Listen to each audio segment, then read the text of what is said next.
Hello అండి. Welcome to my channel. So, ఇవాళ వచ్చేసి నేను బ్లాక్ చికెన్ వండబోతున్నాను. అదేనండి కడక్నాథ్ చికెన్. సో, ఈ రెసిపీ నేను ఈ ఫుల్ వీడియో చేశాననమాట. మనం డీటెయిల్‌గా మాట్లాడుకుంటూ రెసిపీ చేసేద్దాం. చూసారా దీని బోన్స్ కూడా బ్లాక్‌గా ఉంటాయి. సో, ఇది మనం ముందుగా క్లీన్ చేసేసుకోవాలి నీట్‌గా. అండ్ ఉప్పు వేసి 2 టైమ్స్ క్లీన్ చేసేసిన తర్వాత మళ్ళీ ఉప్పు పెట్టేసి పక్కన పెట్టేసుకోవాలి. బ్లాక్ చికెన్‌లో మనము ఎక్కువ మసాలాలు యాడ్ చేయమనమాట. ఒక బేసిక్ మసాలా ఉంటుంది. అది మధ్యలో వీడియోలో చూడండి మీకు ఈజీగా అర్థమవుతుంది. అయితే ఇందులోని మనం ఆనియన్ పేస్ట్ కాకుండా ఆనియన్‌ని సన్నగా చాప్ చేసి వేసుకున్నామనుకోండి చాలా బావుంటుంది.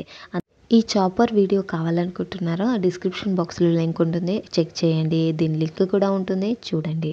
సో, ఇలా కట్ చేసుకొని పక్కన పెట్టుకున్న తర్వాత ఒక ప్యాన్‌లో మనము ధనియాలు, నల్ల మిరియాలు, చెక్క అండ్ లవంగాలు, ఇలాచీలు ఈ విధంగా వేసేసుకోవాలి. ఇందులోనే మరాఠీ మొగ్గ కూడా వేసుకొని కొన్ని బిర్యానీ ఆకులు అలాగే బిర్యానీ పువ్వు కూడా వేసేసి కొంచెం వేయించుకోవాలి. గ్యాస్ లో ఫ్లేమ్‌లో పెట్టండి. సన్నగా వేయించేసుకోవచ్చు.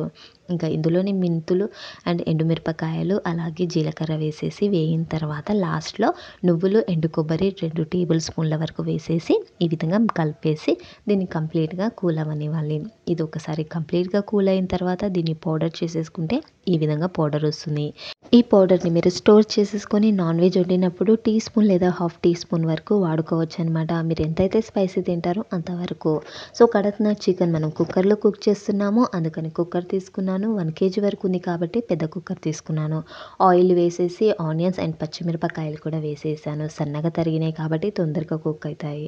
ఇంకా ఇందులోనే అప్పుడే నూరిన అల్లం వెల్లుల్లి పేస్ట్, పసుపు వేసేసి అల్లం వెల్లుల్లి పేస్ట్ పచ్చివాసన పోయిన తర్వాత చికెన్ కూడా వేసేసేయాలి. ఈ విధంగా చికెన్ వేసిన తర్వాత ఒక ప్లేట్ పెట్టేసి ఈ ప్లేట్‌లో వాటర్ వేసేసుకోవాలి.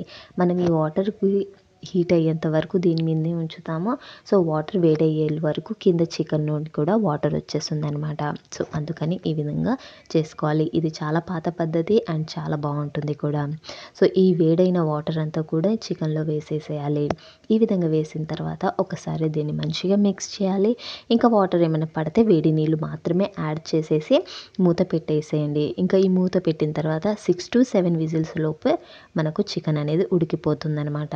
ఈ విధంగా ఉడికిన తర్వాత మళ్ళీ గ్యాస్ ఆన్ చేసేసి ఇందులో 2 టమాటాల పేస్ట్, కొత్తిమీర, పుదీనా సన్నగా తరిగింది వేసేయాలి.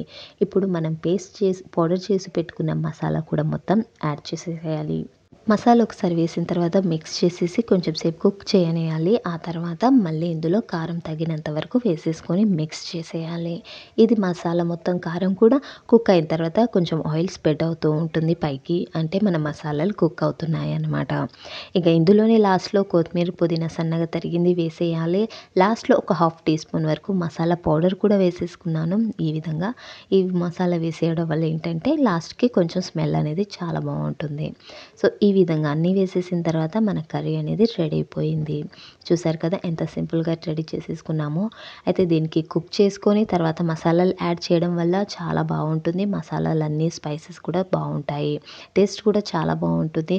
మీరు ఎప్పుడైనా ట్రై చేస్తే ఇలా ట్రై చేయండి. దీనికి బెస్ట్ కాంబినేషన్ వచ్చేసి జవారీ రోటీ, జొన్న రొట్టె. సో, చాలా బావుంటుంది. ఒకసారి ట్రై చేయండి. మీరు ఎప్పుడైనా ట్రై చేస్తే నాకు కామెంట్ చేయండి ఎలా వచ్చిందనేసి. Thank you so much for watching this video. Next వీడియోలో మళ్ళీ కలుద్దాం. Thank you and subscribe my channel.